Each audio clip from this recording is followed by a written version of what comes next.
Well, welcome, everybody, to another segment of Lewis at Large. Yours truly, Warner Lewis, once again, of course, faithfully yours from the flight deck, and that means some smart talk radios in your future. And this segment going to be a good one. We're going to be talking about rock music. We're going to be talking about specifically one of the cherished homes of rock, Detroit, Michigan, and that entire area. A long, long history, proud history of not only pop music, but also rock music as well. We're talking with a guy that knows it for real. His name is Steve Miller.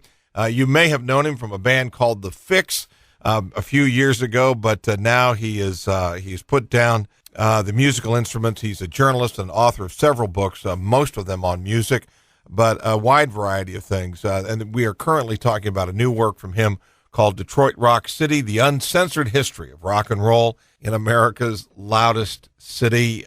Steve, how are you, my friend? I'm just fine, thanks. Got a question for you. When you think about Detroit and you think about music, a lot of people, the common man, might think immediately of Motown, but that is not the angle we're taking here, is it? Not at all. Plenty of books have been written about Motown, and I thought, but not enough have been written purely about Detroit rock, and what it means and what it represents and how it's come along over the years. Yeah, there are, and again, we'll hopefully educate the audience here a little bit. Everybody from Ted Nugent to a part and parcel of the Alice Cooper Group, the MC5, Iggy Pop, on and on and on. I don't know whether Detroit claims Grand Funk Railroad, or were they out of Grand Rapids, or do they kind of claim them in their orbit as well? Let's see. Grand Funk were from Flint, just to the north of Detroit, yeah, Flint, and which had, was really just a sister city of Detroit. Yeah. And of course, Grand Funk is in the book because, man, they were part of the whole thing, that whole thing on the east side of the state. So let's roll them into Detroit. Same with Ann Arbor, for that matter. To the south, Iggy Pop, and without, we'd have Iggy Pop and the Stooges in Ann Arbor. We got to put them in as Detroit as well. Well, let's do some basic background here for our listeners. Why, of all the major cities, and again, there were bands from all the major cities, but why Detroit in particular, creating this genre of rock? For sure, heavy in its nature, progressive for sure. Why Detroit, do you think? Well, it was in the beginning. It was kind of stamping plant music. The guitar tones you'd get. When you grow up in a factory town, you have factory sounds all around you. I grew up in Lansing, not far from Detroit, about 75 miles, and I know that over the years, places I would live, I would hear actual stamping plants, the sounds of machinery, and I think as the bands began to form in Detroit, you'd see that sound incorporated into the tones and so on. I think people make a joke about that, but I think it's really true. And these people were, playing for their lives in some cases to keep out of those factories, but they couldn't help but put some of those sounds into their guitar tones and so on, because Detroit was a big guitar city. There's no question. If you think about if soul music, so to speak, is in fact telling you stories, the stories that were told by Iggy Pop, the stories that were told by Mitch Ryder, the stories that were told even by Grand Funk and some of the others, Alice Cooper is an example, they all speak to an upbringing that was definitely streetwise. Yeah, it's true, and it's funny because Alice Cooper himself was born in Detroit and left at an early age and moved around and ended up in Phoenix. The band itself, Alice Cooper formed, they playing around the country. They didn't really have a home. They ended up playing on a bill with the MC5. The two bands admired each other, and it came into the heads of Alice Cooper like, so things are really going on in Detroit. Let's move to Detroit, and because that's a place where somebody's going to take our noise seriously. Because Cooper was, it was kind of like Cooper in search of a home for that brash guitar sound. Right. This was just before Love It to Death, and moved up there, and that's where they wrote a lot of Love It to Death at that time. When you've got that much, that strong of a music scene, I would think it was garnering. Obviously, Motown had a lot of major label interest in it. How much did the major labels take Detroit seriously early on as a rock town? Not so much. They'd try. They'd give it some lip service. It really, the eyes of major labels were on the coast, of course. I mean, the San Francisco scene was going down, L.A. There was a little bit of something going on in New York, but Detroit was, again, it was still flyover territory, and it did not get the major label attention. Of course, that didn't prevent it from kicking out some of the best music in the country. I've always maintained that was still the best. So you don't need a bunch of people patting you on the back. You do what you do need is some paying gigs, and they got plenty of paying gigs. There were a lot of places to play in Detroit. It seems like, and again, you're from the Detroit area. In Lawrence, Kansas, you have to have some radio support either at the college radio level or at the commercial radio level, and you also have to have venues and also an audience. And it seems like Detroit had all of those. I know the Grand Ballroom was a venue that a lot of people played, and it was also well known across the country. That's right. The Grandy was famous, of course, and it was famous not just for the local acts, but of course that's where Cream would play. When they'd come to town, and all the British bands touring. There's a very astute promoter named Russ Gibb, who had his finger on the pulse, and he'd bring these bands to the Grandy, and he'd have some Detroit bands opening up. So you may have the Five was kind of a standard opening band for some of these acts. There was a lot of venues. I mean, all through, and this book talks about all through history, Detroit's had these tremendous venues. Not that they were beautiful or anything like that. They were just filled with great music, from starting with the Grandy, and we go all the way through the Gold Dollar, which really where the White Stripes kind of began. Steve, that synergy, again, kind of like Lawrence and Kansas City, Ann Arbor, not far at all from Detroit. And so you got a combination of college bands, college music, college audience, along with a metro area. That usually provides for real, at least a good petri dish, so to speak, for new music to surface, doesn't it? Yeah, it does. I mean, I think obviously college kids have a little more leisure time, but in Detroit too, you always had the factory people who would work maybe the first shift and then go out for the night. They had plenty of money to spend, and they'd go see bands. That was part of their lifestyle. So Detroit had a little bit of a mix. You had the college kids from Ann Arbor and maybe Wayne State and things like that, but you also had a hearty attendance from people who were just living their lives. I think that makes Detroit a little bit different. You had people who were just so devoted to rock and roll. You didn't have a whole lot of other diversions. You had sports, of course, but other than that, it was pure magic for rock and roll. Still is. Again, if you just joined us, we're talking to Steve Miller. He is a journalist. We are talking about a current work of his called Detroit Rock City: The Uncensored History of Rock and Roll in America's Loudest City. And I bet there's not a lot of people, Steve, that would try to challenge Detroit as being loud for a lot of reasons.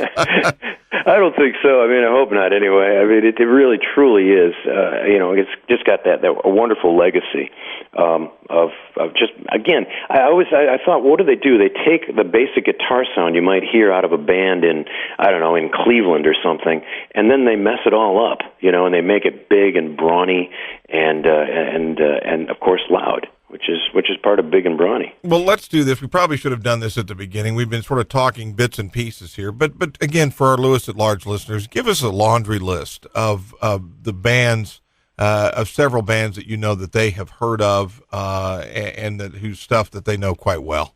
You mean they're in the book? I mean, in the book, you're going to go from we're starting out with the MC5, of course. You're going to hear from Ted Nugent and Mitch Ryder and Alice Cooper, and these are people I talked to. Iggy Pop. We walked through bands like the Romantics. I mean, Romantics were platinum, and they were quite big, and they came out of Detroit. And then you're going to go on to bands like the White Stripes, things like that. I was really trying. The effort was made to get everybody in here. Don was. I mean, now we know him as a huge producer, but remember, he was from Detroit, and he was a musician at one point. So you hear about that. People that are into the underground sounds are going to be digging this too, because I talk about smaller labels. Touch and Go is a label that became probably the preeminent independent label in the world for a time in the 90s, and I go in depth about kind of how that all came about. Then I go right into the what we called the garage era, for lack of a better term, I suppose. But Detroit, once again, in the late '90s, early 2000s, had a lot of music press focus on it because it was just putting out these tremendous bands. The biggest, of course, was the White Stripes, who became the biggest. But there were tons of other terrific bands that didn't get quite the notice, such as the Dirt Bombs and Human Eye and things like that. So. You know, we kind of watch some of these acts evolve. Mitch Ryder and the Detroit Wheels start off as sort of clearly with their roots in R&B, and then he moves into sort of almost a pure rock era with the band Detroit that was short, had a very short life, unfortunately, and now he's back again. But MC5, decidedly political, although obviously very, very progressive and loud. And so Detroit had more than just loud. They also had some different diversions as well, didn't they?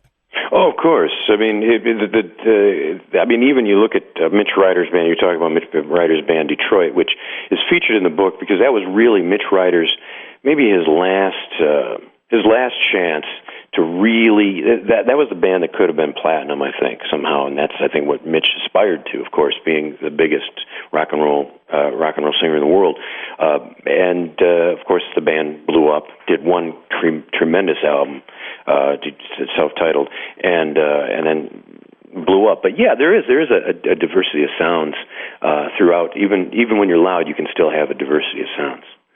Talk about let's again, Alice Cooper being one of the biggest, certainly commercially one of the biggest from Detroit. Talk about that band and how that formed, and how did those guys know one another? Well, Alice Cooper, they all met in high school in Phoenix, and really they were kind of jocks, and so it was kind of an odd grouping, and they'd get together and they'd play little talent shows and things like that.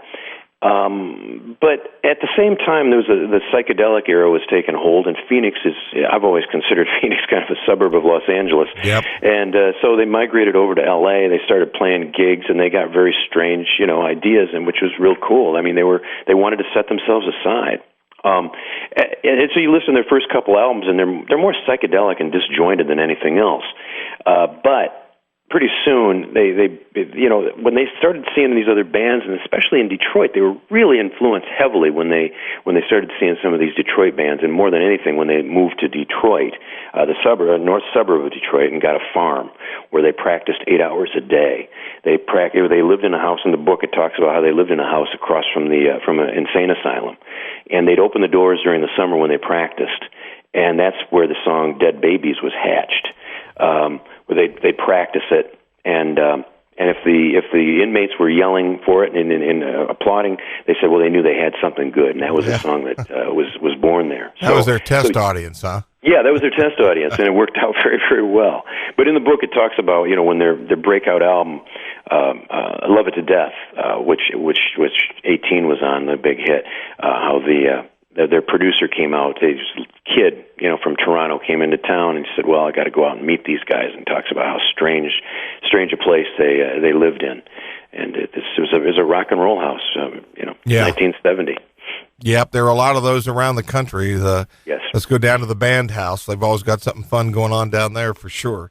Okay, was there in any way, shape, or form ever, probably not collaborations officially on vinyl, but how close in any way, shape, or form were the producers or the musicians of the rock scene there, and again, the soul scene? I mean, of course, people were aware of the soul scene, and I mean, and I think it influenced. I mean, you could look at the early band like the Rationals, who there was a band called the Rationals, and in it there was a guy named Scott Morgan. He was probably a guy who should have been big. Detroit has a lot of people who probably could have been, should have been. And he had a band called the Rationals, and they did a cover of the song "Respect." It was a regional hit, and it was going to be big for them. But then a lady named Aretha Franklin came in and did it, and of course that's where it took off. And yeah, they were left in the dust, kind of. But yeah, there was some crossover, and in the book I talk about, because Motown Records wanted to have a rock subsidiary label, and that's what the band Rare Earth was on. And in the book, it talks about how they they wanted to have more bands like rock and roll acts, but it just didn't go over at the label very well, and they didn't pick very well. They had a band called Power of Zeus that just didn't do anything for them. So it was a failed experiment in a way. But we talk about too. There's something in the book that I didn't know, and when I was talking to a number of people, and I don't know if it's true or not, but I thought, wow, there was a scheduled Hendrix session at Motown before he died, and I thought, well, that would be the ultimate crossover, wouldn't it? Man, no kidding. And that kind of blew my mind a little bit. I thought, boy, that's a terrific idea, but it just never came to pass. I have never heard that, and I have some rock education. So he was actually going to record at Motown. That was the deal. He's coming in for a session. So but again, it's like all history. You say, well, is that true? Is it how are you going to verify that? But I think it's worth considering, and I think it sounds very plausible because you remember Hendrix he wanted to be everywhere. He was, in a way, he was a little bit like Slash. You didn't know where he was going to turn up. Yeah. Again, if you just joined us, Warner Lewis here from the Flight Deck of Lewis at Large Radio, talking to Steve Miller, former musician himself with a band called The Fix. And if you've got some Fix music, man, you hang on to it. It's valuable. But he's most recently, he's been a journalist, a pretty serious one, too, talking about the music scene and other subjects. We're talking about a new work called Detroit Rock City, the uncensored history of rock and roll in America's loudest city. Steve, you look around, let's just zero back in on Detroit again. You look at the Detroit music scene today. Does it make you excited with anticipation, or does it make you depressed? Compared with the past? I think on any given night in Detroit, you can go see a 3-band bill, and at least one of those bands is going to surprise you and be pretty good. And I think that's a pretty good test for how the health of a city's rock and roll scene. There's still good venues, and it's still very, very healthy. Like in a lot of music scenes, somebody in a band, well, my cousin was a really good friend of Dennis Dunaway, who was in Alice Cooper, and so is the third cousin of Ted Nugent. There's some lineage there in history that I'm sure younger people want to emulate. Well, I suppose it's true. I mean, which is fine. That was one thing that did surprise me when I started talking. And remember, this is in an oral history. This book is an oral history, so it's really you're just hearing it. I'm kind of the conduit. I'm just carrying on the conversations. I was surprised when I was talking to some of the younger people, starting, maybe the mid '80s, when they were starting to form their own bands, that they weren't particularly immersed in the past of Detroit, in Detroit's rock history. Yeah. They were listening to a wider array of things, and they really cast a wider net, which formed that sound, but which itself couldn't help but be Detroit. That became, again, what we call garage, or what people refer to as garage. And but it was that itself was an amazing, amazingly diverse scene of bands. I mean, bands like the Dirties. This is the good part about it. Bands that you may not have heard, bands that didn't go platinum but were just as good, are included in this. And a band like Bantam Rooster, which was a terrific two-piece. Well, two-piece sounds pretty familiar because you get the White Stripes that were two-piece as well. And so there's, the Detroit never stopped cranking out great music. Yeah. It was just that a lot of times it would get covered up by other scenes, or maybe the media just didn't feel like spending time in Detroit. Let's. I don't want to spend too much time on this, but go inside the industry here. Tell us about the current Detroit radio scene. Is it friendly to new rock at all? Nah, it's corporate. It's corporate. It's like it is everywhere else. Yeah. You're going to have. I'm trying to think. There's a station in Windsor, Ontario, that does a good job. Down at U of M, there's a college radio station that does a fair job. But I mean, really now radio isn't, in that for breaking music is going to be online. It's not. You're not going to go to the radio. I like listening to the radio personally because stations like FMU and things like that for music, and I can learn something new. But in Detroit, which had a once vibrant rock scene, and I talked to a few of the rock radio scene. I talked to a few of the DJs from when it was vibrant. It's nothing. It's the same thing. You go to you go to Detroit, you go to Chicago, you go to Seattle, you go to LA. You're going to hear the same stuff on the radio. Indeed. Hey, I'm curious, Steve. Again, you know a lot of these guys personally, but As a journalist and looking back now on this work, what's sort of the headline, or what did you learn that either changed your opinion of something or something brand new, and you thought, wow, now that I've talked to all these people, I realize such and such? Well, and I guess maybe it confirmed a couple things. I always said, I've always said this, just because you're not famous and just because everybody's not buying your records doesn't mean you're not good. And so the more I'd talk to again some of the lesser known bands, I'd say, man, they had this great attitude about they didn't care if they made it. I mean, some sort of popular success was pretty academic. It was pretty, not that important to them. And I thought that was real cool. And as long as they were making great music, and so that confirmed my belief of that. It doesn't take, you don't have to be platinum to be great. So that would be the one thing. The other, I guess I went into it believing Detroit was the most influential rock and roll city in the world, and I came away still believing that. And I was pretty open to being, dispelled of that thought. Do you think, and Detroit music is decidedly American? I mean, there's no question about it. Would you agree with that? It is distinct. Yeah. Very, very, very, very, it's truly American music. I mean, it's, you can go right through, you can do a collage of those sounds, and it's uniquely American. Well, again, if you have not been to Detroit, go to Detroit. They've got an incredibly refurbished downtown area. What I can't speak to, and Steve, maybe you can, tell us what kind of venues would people want to go to if they go to Detroit? Go to the Magic Stick, go to the Lager House. Those two places. Check those and take it from there. There's stuff going on up in some of these, they call them suburbs, but they really aren't. They're just straight up Woodward, places in Ferndale, things like that. And I mean, you'll find some places that are putting out, there's going to be something cool happening when you're there. It's always been like that. That's the funny part about Detroit, is there's always been a venue, a place you can go to see bands. Well, I'll tell you what, this is a hell of a book. If you like rock music or not, it's an interesting history, not only of the city, it's an interesting history of American music, and just an interesting history of maybe just the American rock scene in general. The work is Detroit Rock City. It is published by DeCapo Press. Hey, Steve, how can people, I think we know, but how can people get a copy? And not only that, but also find out more about some of the other work that you do. You can get a copy anywhere, Amazon, your favorite online bookseller. You can get it at any bookstore. The DeCapo's does a great job at distribution, so pretty much anywhere you want it, you'll find it.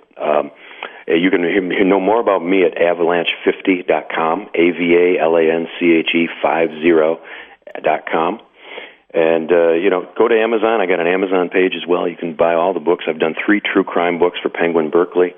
So I'm a crime reporter as well. So, doing music is kind of a vacation, I can imagine. And you got to listen to some great music to do some research too, right? That's right. It's part of it. Tough gig. Yeah. Hey, Steve, what about any new works you got coming down the pike? Let's see. Right now, just writing a proposal, and I usually don't talk about proposals until you don't want to jinx yourself, So let's the process is you write the proposal, then you see who buys it, and then you start working again. Okay. Hey, listen, Steve, thanks so much for being a part of the day today, and it's a great book, neat history, and thanks so much for spending again part of your time with us. You bet. Thanks for your interest. You bet. We will be back with more right after this on Lewis at Large.